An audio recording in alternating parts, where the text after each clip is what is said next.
हाय दोस्त, नमस्कार। मैं मनोज। जानते हैं कि हमारा चैनल में हमेशा इलेक्ट्रिकल वीडियो और टेक्निकल वीडियो शेयर करते हैं।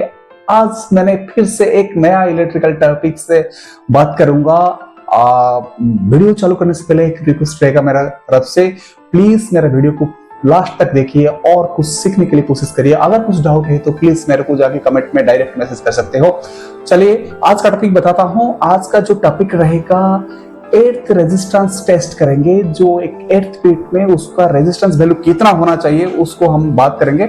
उससे पहले वो रेजिस्टेंस वैल्यू जिस इंस्ट्रूमेंट में मेजरमेंट करेंगे वो मेजर इंस्ट्रूमेंट को हम पहले अनबॉक्सिंग करेंगे। और अनबॉक्सिंग का तरफ मैं बता दूं, पहला मेरे पास एक इंस्ट्रूमेंट है जिस इंस्ट्रूमेंट को लेके हमने एर्थ रेजिस्टेंस पीट को, जो एर्थ पीट को एर्थ रेजिस्टेंस वैल्यू मेजरमेंट करेंगे, वो इंस्ट्रूमेंट मेरे पास जो है आज का ये हो गया वाको का एक इंस्ट्रूमेंट है और ये डिजिटल एर्थ रेजिस्टेंस टेस्टर है।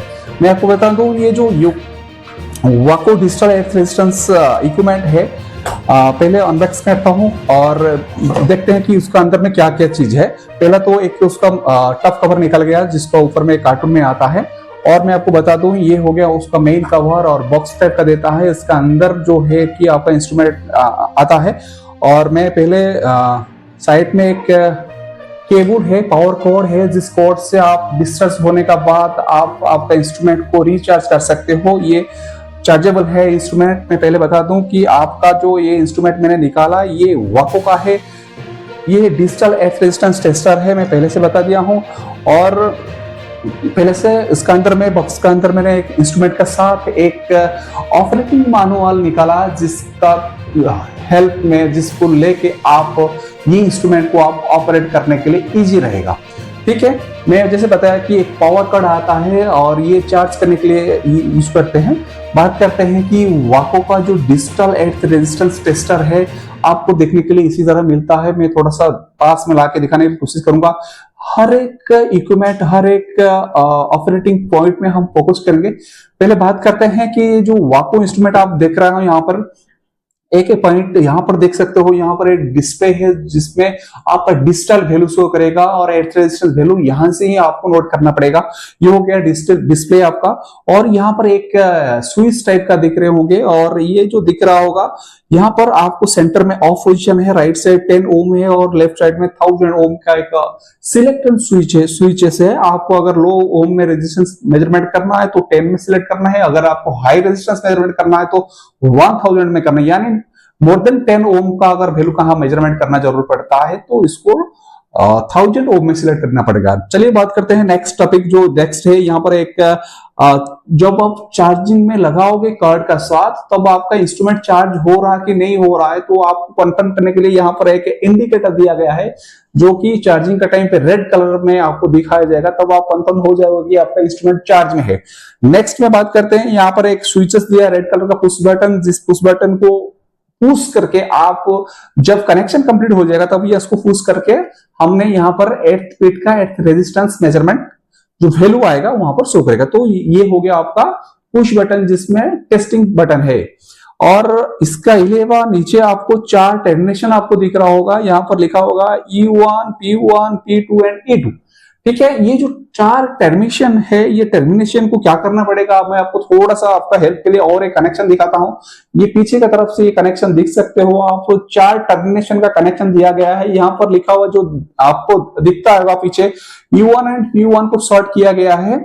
ये जो E1 एंड P1 शॉर्ट हुआ है, वो साइड से आपका जो मेन एर्थ पीट का इलेक्ट्रोड है वहां कनेक्शन करना है। मैं आगे आपको एक वीडियो का साथ ये कनेक्शन का साथ वैल्यू भी मेजरमेंट करके दिखाऊंगा, पर ये जो पीछे का ड्राइंग है इसको आप भी हेल्प लेके आपका कनेक्शन कर सकते हो। और P2 और E2 जो है, इसको आपको कनेक्शन में जो P2 है, एक ऑक्सिलरी इलेक्ट्रोड आपको गाड़ना पड़ेगा आपका मेन एर्थ पीट से 10 मीटर आगे। और जो E2 है, E2 को क्या करना पड़ेगा, आप जो फर्स्ट वाला ऑक्सिलरी इलेक्ट्रोड आपने गाड़ा है वहां से और आगे 10 मीटर लेके, यानी टोटल मेन इलेक्ट्रोड से सेकंड वाला इलेक्ट्रोड जो आपने गाड़ा है वो 20 मीटर होना चाहिए। तो इसी तरह आपको कनेक्शन देके करना पड़ेगा। मैं आपको बता दूं, ये इंस्ट्रूमेंट का साइड में और एक ये है जो उसको आपको चार्जेबल पोर्ट बोल सकते हो। यहाँ पर इसमें आपको जो पहले पावर केबल दिखाया, इसमें लगा के आप इसको चार्ज कर सकते हो। ये हो गया आपका डिजिटल रेजिस्टेंस टेस्टर, ठीक है। चलिए इसका साथ हम ये जो इंस्ट्रूमेंट मिलता है तो इसका साथ हमको क्या मिलता है, जैसे कि मैंने बताया आपको कि यहाँ पर ऑक्सिलरी इलेक्ट्रोड यानी जो मेन इलेक्ट्रोड जिसका एर्थ वैल्यू मेजरमेंट करना है वो तो आपका 8 फीट हो गया, लेकिन जो ऑक्सिलरी इलेक्ट्रोड है वो कहां से लाओगे आप, जैसे आप नए ERT परचेज कर रहे होगे तो उसका साथ आपको इसे कनेक्टिंग केबल देता है। ये कनेक्टिंग वायर आपको क्या करना पड़ता है, जैसे मैंने बताया आपको कि ऑक्सिलरी इलेक्ट्रोड, ठीक है। मैं आपको एक एक करके दिखाता हूं। ये कनेक्टिंग वायर हो गया जिसको लगा के आपने ऑक्सिलरी इलेक्ट्रोड का साथ डिजिटल एक्सप्रेस को लगाना पड़ेगा। और ये जो आप देखते होंगे यहाँ पर एक एक करके मैं दिखाता हूँ, ये चार ऑक्सिलरी इलेक्ट्रोड मेरा बॉक्स के साथ आया है। और ये जो इलेक्ट्रोड है मेरे को रिक्वायरमेंट का हिसाब से मैं इसको यूज करूंगा, लेकिन मेन प्रोसेस जो रहता है 2 इलेक्ट्रोड हमने लगा के हमेशा मेजरमेंट करते हैं। ये 4 इलेक्ट्रोड दे रखा है, यहाँ पर एक कॉम्बिनेशन प्लायर दे रखा है ताकि आपका जो इलेक्ट्रोड कनेक्टिंग केबल है कभी आपको छीलना पड़ेगा, कभी लगाना पड़ेगा, तो उसका साथ एक छोटा स्क्रूड्राइवर भी मिलते हैं आपको, और स्क्रूड्राइवर साथ एक छोटा सा हामर मिलता है। ये हामर को यूज करके आपने ऑक्सिलरी इलेक्ट्रोड को आप गाड़ सकते हो आपका रिक्वायरमेंट का हिसाब से। इसलिए ये जो टूल किट दे रखा है इसका साथ आपका टोटल एर्थ रेजिस्टेंस वैल्यू जब आप मेजरमेंट करोगे तो टोटल आपको काम का रिक्वायरमेंट होगा, तो इसलिए आपको कहीं बाहर से लेना ना पड़े, इसलिए पूरा कंपनी की तरफ से, वाको का कंपनी की तरफ से ये इक्विपमेंट आपको मिलता है। चलिए अभी देखते हैं कि ये इक्विपमेंट को यूज करके हमने कैसे एर्थ रेजिस्टेंस वैल्यू को मेजरमेंट करते हैं कि एर्थ फीट का ओवर करंट फ्लो होगा इक्विपमेंट का ऊपर। तो उस जानकारी के लिए आपको आज दिखाना चाहता हूं कि एक एर्थ फीट का एर्थ रेजिस्टेंस वैल्यू कैसे मेजरमेंट करते हैं।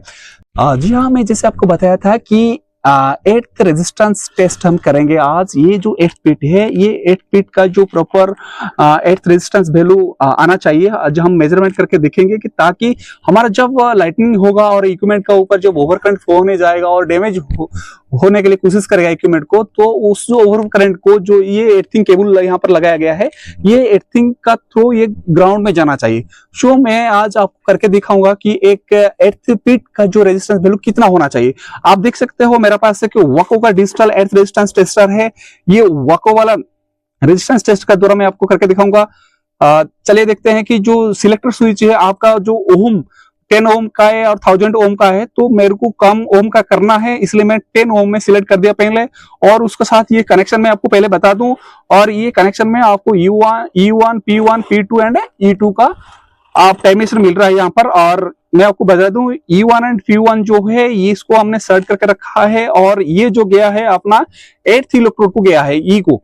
ये जो है एर्थ फीट का इलेक्ट्रोड है, और इस इलेक्ट्रोड का थ्रो जो आपका ओवर करंट यहाँ पर फ्लो होगा, इसलिए इसका जो रेजिस्टेंस कम से कम होना चाहिए। एर्थ फीट का वैल्यू मतलब इसका ये जो इलेक्ट्रोड है इसका जो अगर रेजिस्टेंस कम होगा तो इजीली फ्लो हो जाएगा, इसलिए उसको कम आना चाहिए। मैं आपको करके दिखाऊंगा। जैसे सिलेक्ट हो गया, और जो मेरा 2 केबल आप दिख रहा है, एक ब्लैक और एक yellow colour, P2 and E2 को लगाया गया है। 2 इलेक्ट्रोड मेरा ऑक्सिलरी इलेक्ट्रोड है, और जो P2 और E2 दिख रहा है कि ये दोनों का बीच में 10 मीटर का डिस्टेंस है। एक मेन इलेक्ट्रोड से 10 मीटर हो गया, और उस इलेक्ट्रोड से आगे वाला इलेक्ट्रोड जो है और 10 मीटर रहेगा, ताकि मैं कहूंगा कि थोड़ा सा दिखाने के लिए ये जो मेरे पास केबल गया है, ये येलो एंड ब्लैक थोड़ा सा ये इलेक्ट्रोड मैंने लगा दिया 10 मीटर में, और एक इलेक्ट्रोड है। सो एक और दूसरा इलेक्ट्रोड बीच में 20 मीटर से टोटल डिफरेंट है 10 मीटर। और ये इलेक्ट्रोड है, मेन इलेक्ट्रोड का वैल्यू अभी हम मेजरमेंट करके देखेंगे। ये कंप्लीट कनेक्शन हो गया आपका, और मैं आपको यहाँ पर टेस्ट बटन आप देख सकते हो, यहाँ पर टेस्ट बटन दिया गया है, और मैं जैसे टेस्ट बटन को दबाता हूं यहाँ पर मेरा वैल्यू यहाँ शो करता है कि 3.85 चल रहा है ऐसे। तो यहाँ का मतलब है कि मैं आपको रिजल्ट बता दूं कि अगर गुड थिंक होना चाहिए कि बिलो 5 ओम, अगर सेंसिटिविटी का इक्विपमेंट है तो बिलो 1 ओम होना चाहिए।